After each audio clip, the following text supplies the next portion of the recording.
Dan Illman might be a race number 9 at Pimlico on Preakness Saturday as the Grade 3 Gallorette Stakes. It kicks off a $1 million guaranteed 50-cent pick 5. You can play that wager with a DRF Bets account.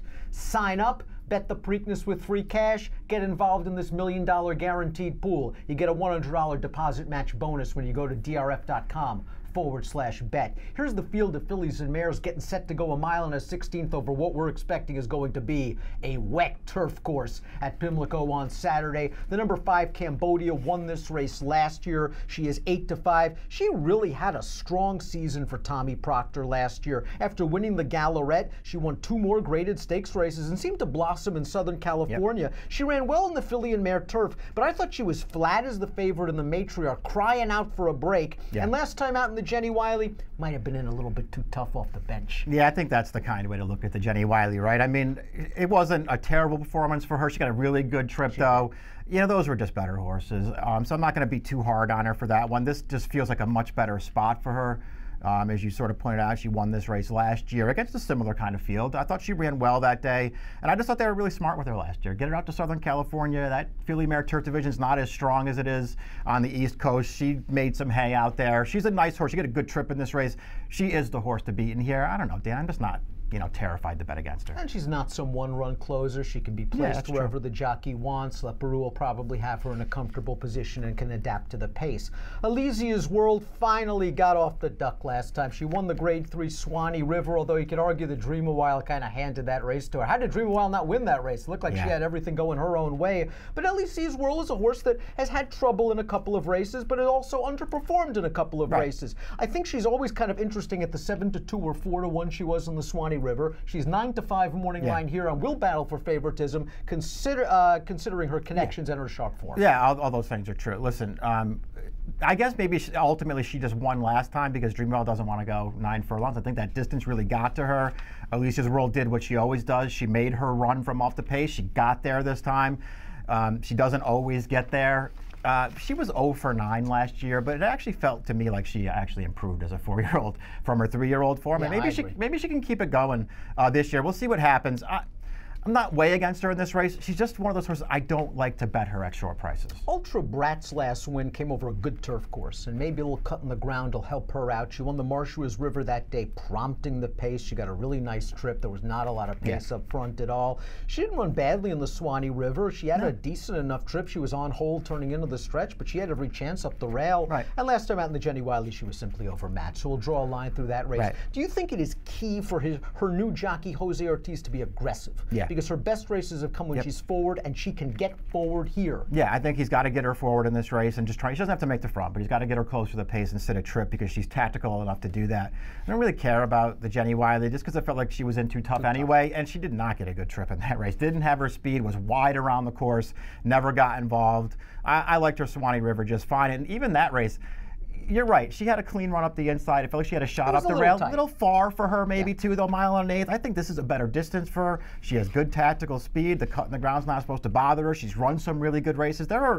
To me, she's very interesting in here from a lot of different perspectives that I'm using her. Let's take a look at the Timeform US Pace Projector because in many ways it's the key, I think, to this race. The 4 Stallion Heiress is expected to make the lead. Stallion Heiress is also cross-entered in a little $60,000 stakes race at Monmouth on Saturday, a race in which she'll be very, very tough. And the indications right now are that she might run in that race, so keep an eye out for scratches. If she runs in this race, I think this Pace Projector makes her dangerous. I know she was run down last time out at Aqueduct, but she was making a considerable stretch out in distance from 5.5 to a mile, and that Uni's pretty good. Yeah, she got run down by a couple of Chad Brown horses in that race, and they're both pretty good, Uni and 55. They're both all right. And this horse, cut out that pace. Nobody really went with her. They let her make her own pace in that race. And she was just no match for those horses at the end, but she did her best the entire way. I mean, she actually ran a good race. It was a nice step forward for her. And if she's loose in here, I suppose that she's pretty dangerous.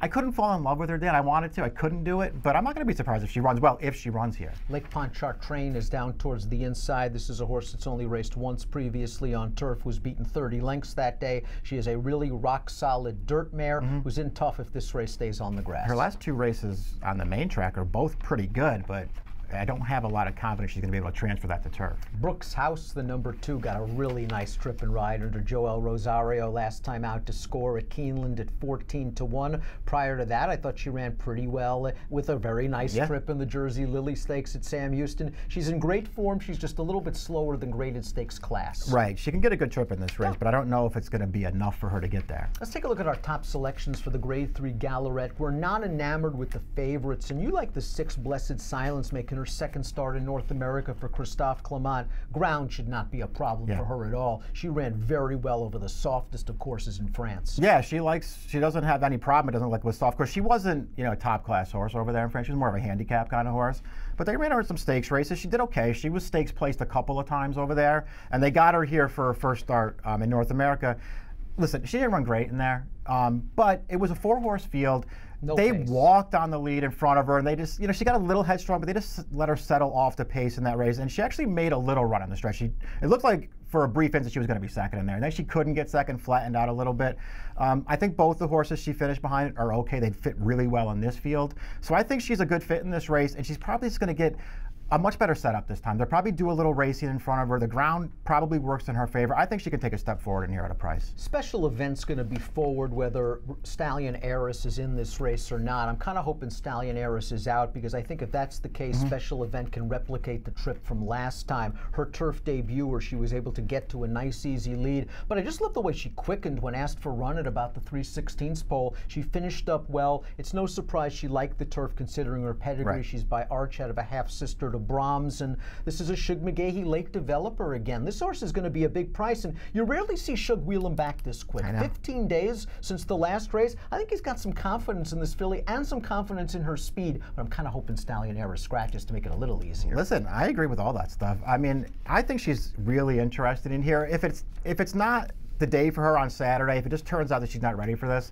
that's fine. I think she's a good filly to keep an eye on down the road. You're going to go 6, 3, 8, and 7 and go with Clement, second time North America. If Stallion Heiress runs the 4, I guess I'm going to give her a big look. I'll assume she's out right now. I'll go 7, 8, 5, and 6 in the Grade 3 Gallorette Stakes, kicking off $1 million guaranteed 50-cent pick 5, which you can bet with your DRF Bets account. $100 deposit match bonus, drf.com/bet. Bet the Preakness with free cash. Approximate post time for the Gallorette, 3:25 Eastern on Saturday. Good luck.